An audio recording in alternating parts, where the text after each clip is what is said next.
As someone who has personally struggled with depression and had suicidal thoughts as a teenager, I know too well the battle that can go on within the mind. Today, we are honored to have Allan and Bonnie Gallant, the authors of The Beautiful Strokes of God, with us to discuss their journey with mental illness that led to their founding Agora Network Ministries. Allan and Bonnie are originally from Cape Breton. Together, they raised 5 children. Bonnie worked in the funeral profession for 18 years as a family service counselor. Allan pastored for 33 years in Canada and the United States. Together, they founded Agora Network Ministries in 2019. Allan and Bonnie, thank you so much for joining us today. I must say, I read your book and I truly appreciated the level of vulnerability and honesty that you both shared. So let's jump in and have you share what led to writing The Beautiful Strokes of God.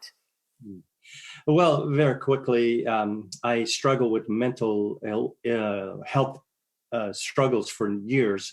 And I didn't know what it was. But in 2017, on July 7th, I had a major stroke that led to me losing my voice and also, just a whole new way of life. And so we wrote the book because in a real way, even though strokes and heart attacks and cancer are very ugly things, God can make something very beautiful in our ugliness for His glory and for our good. So this book is to encourage people who have, any struggle, whether it's physical or mental, to, know that God can use it for something good. Absolutely. You know, I appreciated the educational information on mental health and how you address the whole person, mind, body, spirit. How do you think the church can improve its ministry to those experiencing some form of mental illness without the stigma or the shame or rejection? Well, I think our ministry, we're trying to educate and equip and engage the local church. So it really starts with education because many people in the church, there's this stigma. And the stigma is a mark of disgrace. So many people that suffer with mental illness or a mental health struggle really are silent. They don't want to break the silence because of being labeled. So I think we have to make the church and Christian leaders more aware, and that's what Agora Network Ministries tries to do. Right. I have a quote here that I copied. It says, "He knows what it's like to battle through all the misunderstandings that Christians have about mental illness." I love that. And just like people with an empty stomach need physical food before being able to receive spiritual food, you shared how at one point you needed medical healing before you could receive Christian counseling. Could you share why and what the church could learn from this? Sure. So, again, my battle was with mental health for years.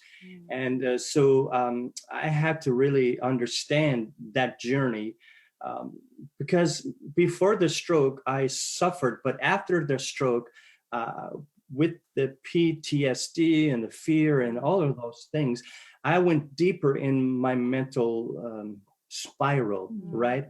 And so I had to really learn about what was going on inside of me and get the help I needed. So again, the church, maybe Bonnie can share more, but the church really has to understand and not just be aware, but they need to be equipped. Right.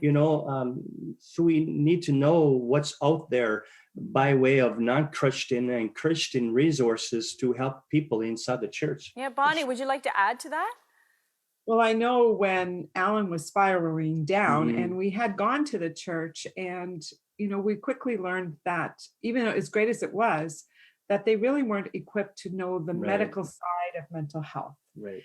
And I'll even share this part. When Allan was entered, I should say, into the hospital, into the mental health ward, we were so ashamed. It was like, what are we going to do about this? Like, here he is here. Wow. The mental health. So he actually said to me, he said, "Hun, don't tell anybody what's happening." Wow. And so I did. But the next day, when he was starting to feel a little bit better and knew that he was getting help, he said, "Go ahead and share it." And so I use the social media platform because it's the thing to do nowadays. And I shared our journey, and it was incredible, the amount of Yeah. people that found it back. And Mhm. we've decided that this isn't something to do alone. Right. You need people Mhm. around you, Right. both Right. for going through the mental health and also for the caregiver. Mhm. That's wow. That's powerful. Listen, I want to join with Mike now, and I want to ask you, what's the story behind the book title?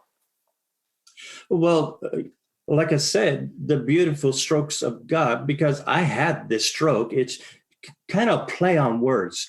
So I use the stroke word as any ailment. And so again, God could take our worst and ugly situation and make it into something beautiful. You know, Johnny Erickson said, God permits what he hates to accomplish Mm. what he loves. And so he can turn anything into his, for our good and for his glory. And on that note, I know that we've discussed that you both have tattoos. Can you please tell us the significance about the name? You've already let us know a little bit. Go ahead. Oh, I'll do mine first. I'm the, rebel pastor's wife. I do have two here. And it says okay 7717. And okay was Alan's first word that he said. Aw. Is like okay is how I say it. Yeah. And myself and our children, some of our children have it tattooed, and we've chosen 7 as our family number. Mm. It was just like 7717. And Mhm. I remember that day at work, and I was writing something, and I wrote down the date, and I went, oh Lord, what do you have for us today? Look at all these 7s.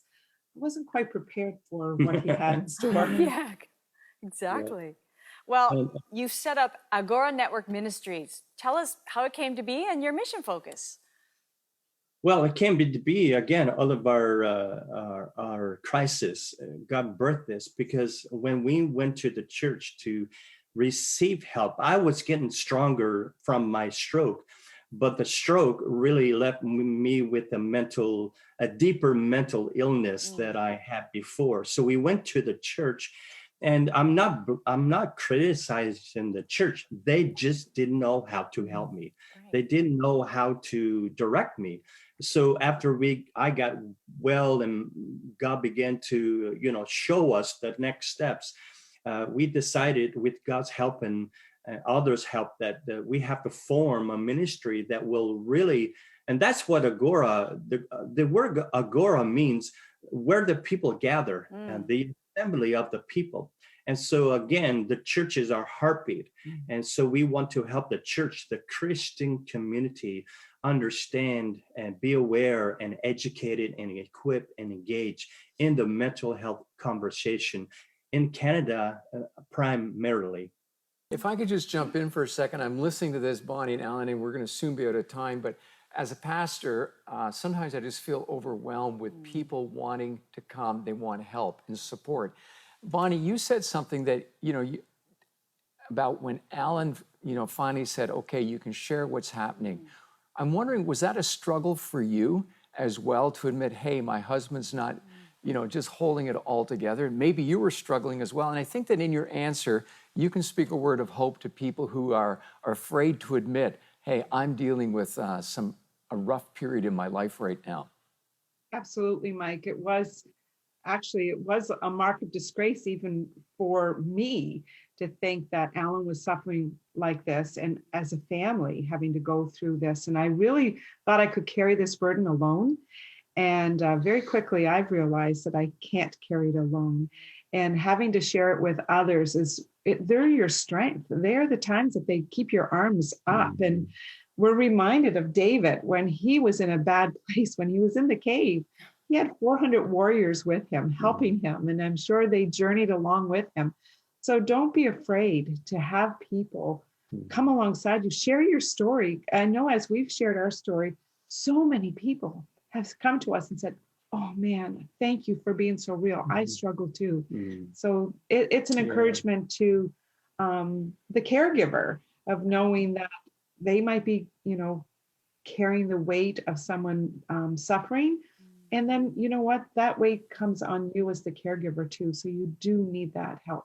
Well, you know, as you share that, running across the lower third is the address where people can find you on your website, and also in my own website, mikeshervino.org. There's a place where it says talk to a mentor, and there's a place where people can anonymously call in, and you can talk online to people, because it's terrible to be left alone. If I could ask you, what would be one last thing that you'd want to share with people today, a thought for today, what would it Yeah. be, Allan? Well, in my life, I was looking for hope.